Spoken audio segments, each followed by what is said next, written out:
Hello मित्रांनो, जर string आहे, if the string fixed at middle आणि इथं तिला पकडलं आणि जर ओढलं आणि सोडलं, pulled at the middle and release, get what we know as a stationary wave. असे पॉइंट्स दिसतील तुम्हाला की काही ठिकाणी मॅक्सिमम डिस्प्लेसमेंट आहे आणि काही ठिकाणी मिनिमम डिस्प्लेसमेंट आहे. तर इथं बघा, हे काही पॉइंट्स आहेत जे मी व्हाईट कलरच्या पेननी मार्क करून ठेवतो. आता कुणी म्हणेल की सर ते प्लस ए वरती आहे मायनस ए खाली, तर झिरो करा. झिरो तर नाही होणार ना बाबा अँप्लिट्यूड. तर कुणी म्हणाल सर प्लस पण आहे मायनस पण आहे. आपण काही नाही, भेदभाव नाही करणार, आपण प्लस मायनस 2a लिहिणार.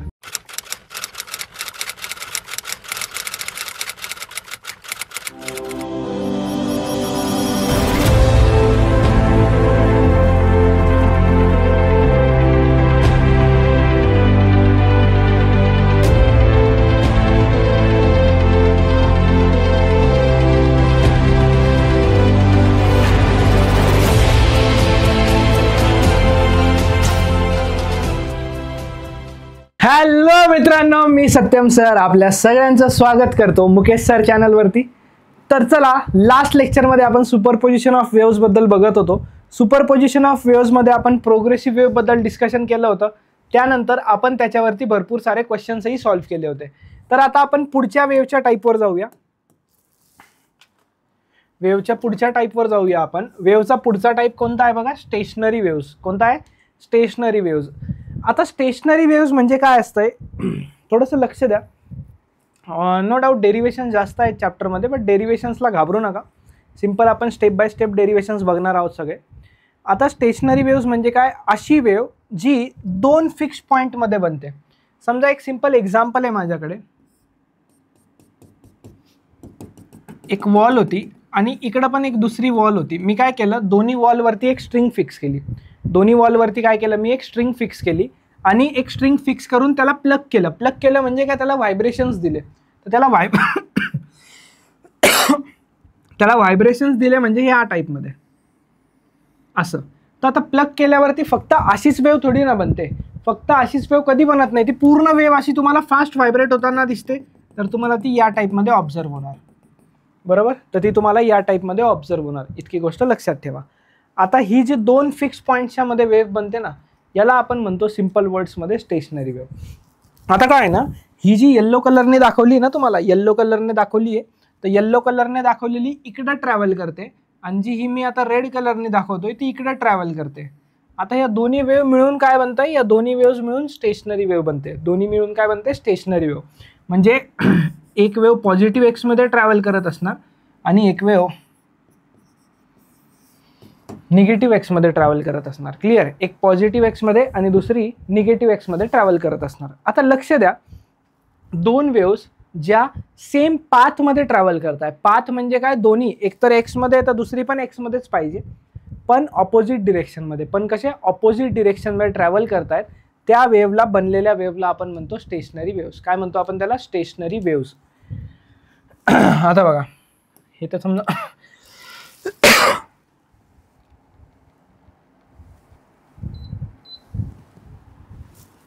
चला नेक्स्ट बघा. आता याच्यावरती क्वेश्चन्स कसे आलेले आहेत. क्वेश्चन्स आलेले आहेत, explain analytically how the stationary waves are form. Stationary wave कशा फॉर्म होतात हे सांगा. Hence show that the distance between node and adjacent antinode is λ/4. ठीक आहे, आपण प्रूफ करूया. Explain the formation of stationary wave by analytical method. Show that nodes and antinodes are equally spaced. Nodes and antinodes are equally spaced in a stationary wave. आणि नंतर म्हटले, explain the formation of stationary waves by analytical method. Show the formation of stationary wave diagrammatically. ठीक आहे, चला आता हे बघा, formation of stationary wave. Stationary वेव्हला अजून एक दुसरं नाव आहे स्टँडिंग वेव्ह. काय नाव आहे? Standing wave. स्टँडिंग म्हणजे काय, ती दोन पॉईंट्समध्ये फिक्स असते, त्याच पॉईंट्समध्ये ती बनत असते, बाहेर कुठे ती जात नसते. तर याला आपण म्हणतो स्टँडिंग वेव्ह. दुसरं नाव बघा, imagine a string stretch between two fix points. दोन फिक्स पॉईंट्सच्या मध्ये स्ट्रिंग स्ट्रेच केली आहे. अशी जर स्ट्रिंग आहे, if the string fixed at middle आणि इथं तिला पकडलं आणि जर ओढलं आणि सोडलं, pulled at the middle and release, get what we know as a stationary wave. म्हणजे जे काय आपल्याला मिळतं त्याला आपण स्टेशनरी वेव्ह म्हणणार. म्हणजे ही स्ट्रिंग फिक्स आहे दोन पॉईंट्सवरती, मधून उचललं आणि सोडलं तर ही अशी व्हायब्रेट करणार. आता बघा डेफिनेशन काय आहे स्टेशनरी वेव्हचं. सगळ्यात important, when two identical waves travelling along the same path. दोन आयडेंटिकल वेव्स. आता आयडेंटिकल वर्डचा अर्थ काय? आयडेंटिकल वर्डचा अर्थ म्हणजे ज्या दोन वेव्स आहेत त्यांचं ॲम्प्लिट्यूड सेम पाहिजे, टाइम पिरियड सेम पाहिजे, वेवलेंथ सेम पाहिजे, फ्रिक्वेन्सी सेम पाहिजे आणि स्पीड पण सेम पाहिजे. एवढ्या गोष्टी त्यांच्या 5 सेम पाहिजे दोन्ही वेव्सच्या. AT लॅम्बडा NV असं तुम्ही लक्षात ठेवू शकता. AT लॅम्बडा NV बघा, travelling along same path in opposite directions interfere with each other, resultant wave is called as stationary wave. त्याच्या दोन वेव्ह मिळून एक वेव्ह बनणार आहे, त्याला आपण स्टेशनरी वेव्ह नाव दिलंय. काय नाव दिलंय? Stationary wave. चला, what are the conditions for the formation of stationary wave? Stationary wave form होण्यासाठी काय कंडिशन्स आहेत हे सांगायचं आहे. सांगितलं ना, AT लॅम्बडा NV.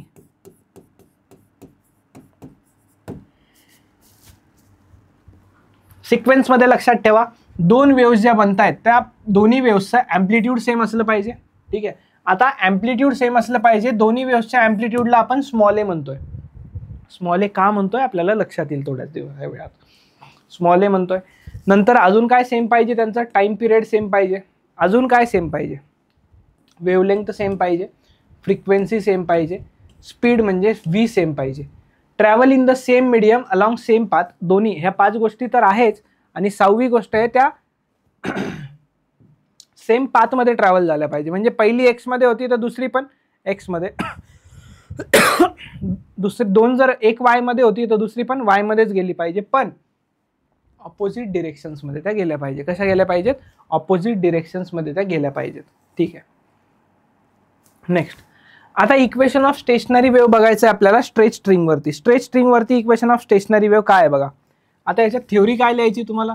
सगळ्यात आधी तुम्हाला थ्योरी लिहायची, consider 2 simple harmonic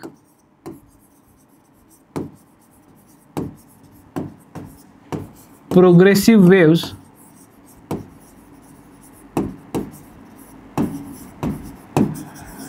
two simple harmonic progressive waves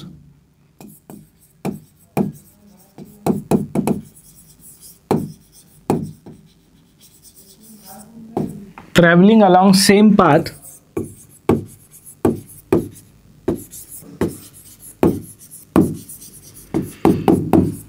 but in opposite direction.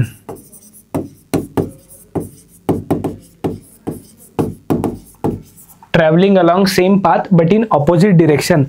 आता त्या वेव्सचं काय सेम असणार ते तर आपण बघितलंय. थेअरीमध्ये काय लिहायचं?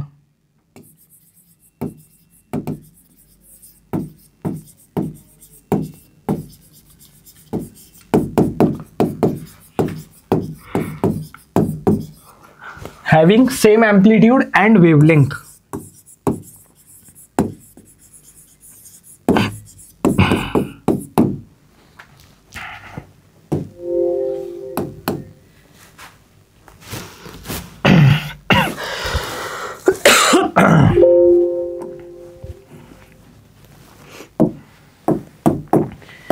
वेव्हचं इक्वेशन काय असतं? वेव्हचं इक्वेशन काय असतं? इन जनरल इक्वेशन बघितलंय ना आपण? अरे बघितलंय ना लास्ट मध्ये आपण इन जनरल इक्वेशन बघितलं होतं ना. y equals to a sine omega t minus k x. हे काय असतं? एक जनरल इक्वेशन होतं वेव्हचं. थोडंसं मॉडिफाय करा याला.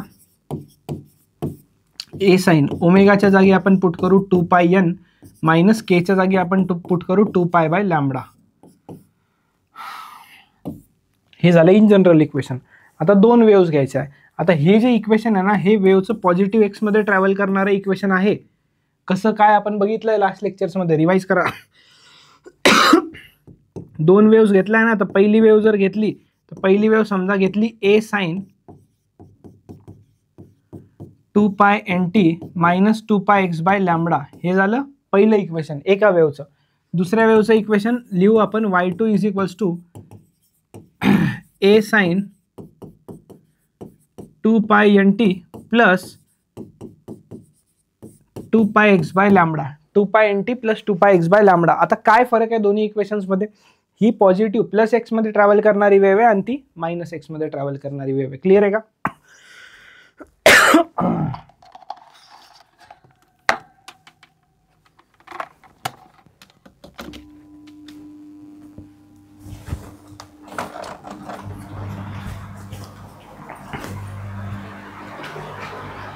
चला ठीक आहे, पुढे जाऊयात आपण. आता आपण त्या दोन्ही वेव्हचं सुपरपोजिशन करतोय. दोन्ही वेव्हचं सुपरपोजिशन म्हणजे y is equals to y1 plus y2 लिहिणार आहे. आता लक्ष द्या, y is equals to y1 plus y2 ला y1 ची व्हॅल्यू लिहा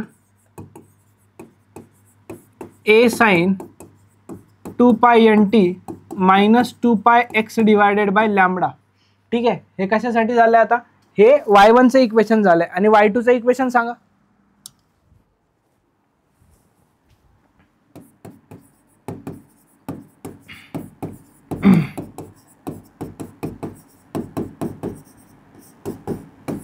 संपला. ठीक आहे, आता बघा थोडंसं लक्ष द्या. दोन्हीमधनं ए जर कॉमन घेतला तर आतमध्ये काय राहतं बघा. Sorry,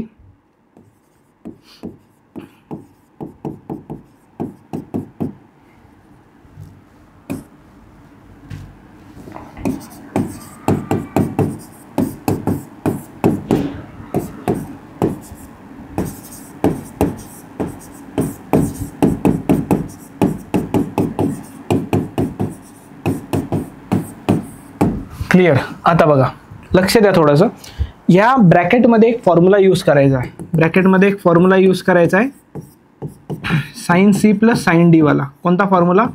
sign C plus sine D वाला. काय फॉर्म्युला असतो? 2 into sine C plus D divide by 2 into cos of C minus D divide by 2. ठीक आहे, क्लिअर इथपर्यंत? आता सॉरी, ही जी व्हॅल्यू आहे ना, या व्हॅल्यूला सी म्हणा आणि या व्हॅल्यूला डी म्हणा. बघा काय बनतंय बघा, थोडंसं लक्ष द्या. ए तसंच राहू द्या. इथं काय होतं फॉर्म्युलामध्ये 2 times of sine C plus D. बघा सी म्हणजे काय?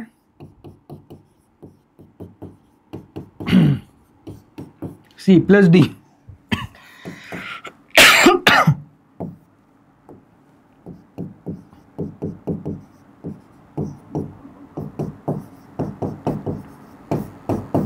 हे झालं आणि डिवायडेड बाय 2. हां, हे डिवाइड बाय 2, हे फक्त सी प्लस डी झालंय बाबा. कॉस्टची टर्म लिहायची बाकी. आता कॉस्टची टर्म बघा.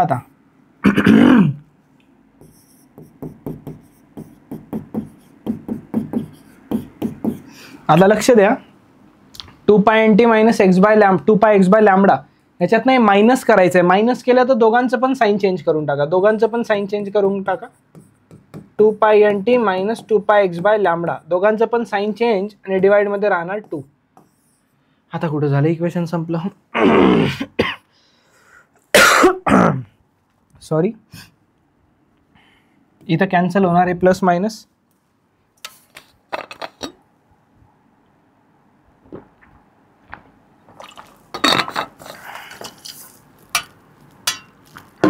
इथं कॅन्सल होणार आहे प्लस मायनस आणि इथं कॅन्सल होणार आहे प्लस मायनस. ठीक आहे,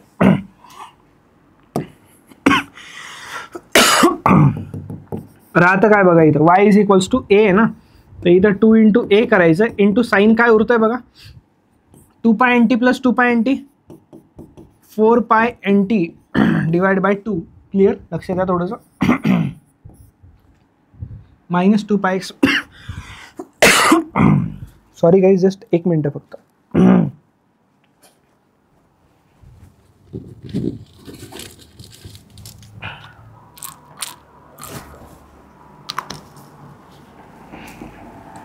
minus 2 pi x by lambda minus 2 pi x by lambda.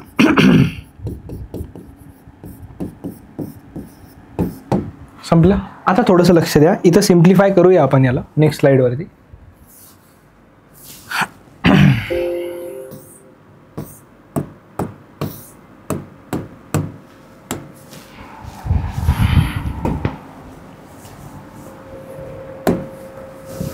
याला काय करू, नेक्स्ट स्लाइडवर कंटिन्यू करू. y इज इक्वल्स टू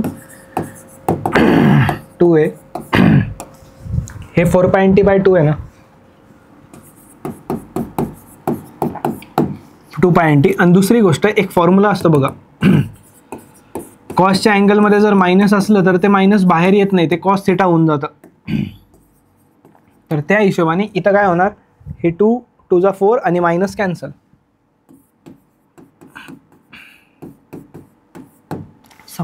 संपलं. आहा, याला सिम्प्लिफाय करा फक्त थोडं. आता याला लिहा असं cos 2a cos 2πx/λ into sine 2πnt. आता याला असं का बरं लिहिलं? आता तुम्ही बघितलं असेल लास्ट आपण ॲम्प्लिट्यूडच्या डेरिवेशनमध्ये पण काय केलं होतं, टी वाली टर्म साईडला ठेवली होती आणि एक्स वाली टर्म साईडला ठेवली होती. आता ही जी गोष्ट आहे ना ही कॉन्स्टंट आहे आणि याला आपण ॲज्युम करूया let A is equals to, हे तुमच्या वेव्हचं काय झालं माहिती का, हे तुमच्या वेव्हचं झालं resultant amplitude.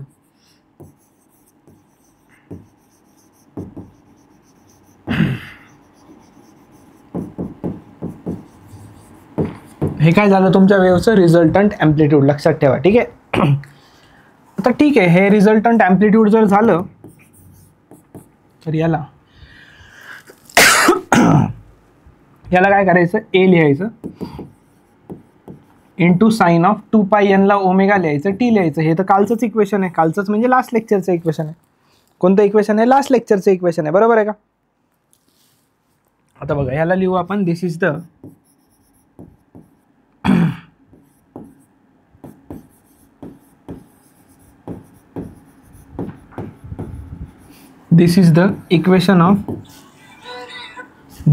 equation of stationary wave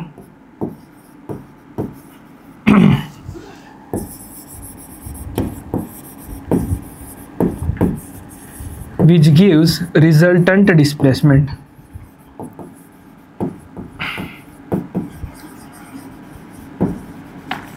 This is the equation of stationary wave which gives resultant displacement. म्हणजे स्टेशनरी वेव्हचं असं इक्वेशन आहे जे आपल्याला काय देणार आहे, जे आपल्याला रिझल्टंट डिस्प्लेसमेंट देणार आहे. काय देणार आहे? Resultant displacement. लक्षात ठेवायचं रिझल्टंट डिस्प्लेसमेंट काय असतं. ठीक आहे. आता चला नेक्स्ट तुम्हाला मी आधी सांगणार नोड आणि अँटी नोड बद्दल. ठीक आहे.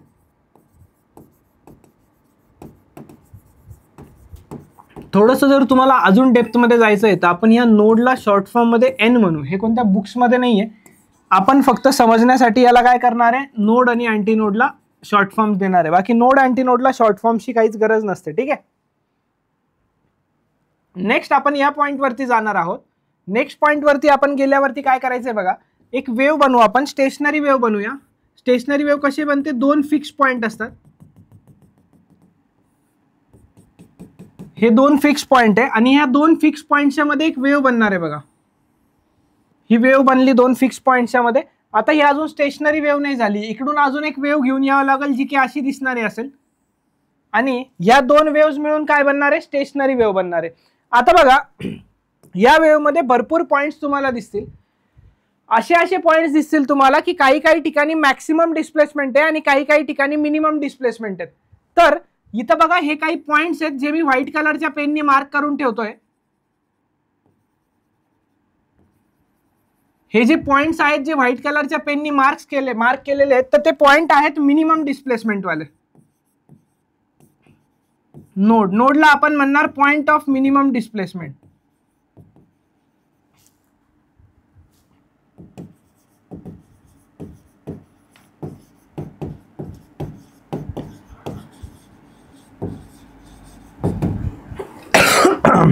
डिस्प्लेसमेंट मिनिमम आहे आणि याच डिस्प्लेसमेंटला आपण 0 घेणार. म्हणजे आपण इथं ए ची जी व्हॅल्यू आहे ना, कॅपिटल ए जे आहे ना रिझल्टंट ॲम्प्लिट्यूड, तर रिझल्टंट ॲम्प्लिट्यूड 0 घेणार आपण इथं, लक्षात ठेवायचं. अँटीनोड काय असतात बघा. आता अँटीनोड मध्ये आपण एन लिहिणार आहोत. अँटीनोडचा शॉर्ट फॉर्म फक्त एन असणार आहे आणि एन ला आपण म्हणणार आहोत पॉइंट ऑफ मॅक्सिमम डिस्प्लेसमेंट.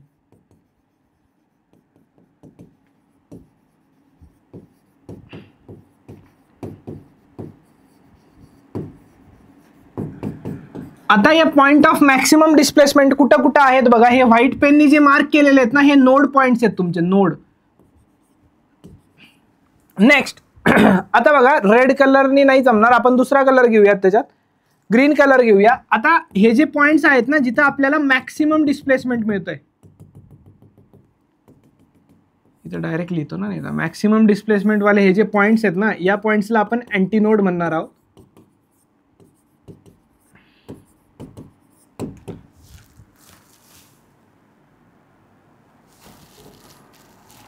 आता लक्ष द्या, नोडवरती ॲम्प्लिट्यूड 0 घेतलाय. फक्त इतकं लक्ष द्या 2 मिनटं आता, की अँटीनोडवरती ॲम्प्लिट्यूड किती घ्यायचं. सिंगल एक वेव जे असले ना, आता बघा या टाईपमध्ये वेव बनते बरोबर आहे. आता या एका वेवचं ॲम्प्लिट्यूड स्मॉल ए हे आणि ह्याचं पण स्मॉल ए. तर मला सांगा इथून हे स्मॉल ए आणि हे स्मॉल ए दोन्ही मिळून किती होणार, 2a बनणार. किती बनणार, 2a. पण आता कुणी म्हणेल की सर ते प्लस ए वरती आहे मायनस ए खाली येतं 0 करा.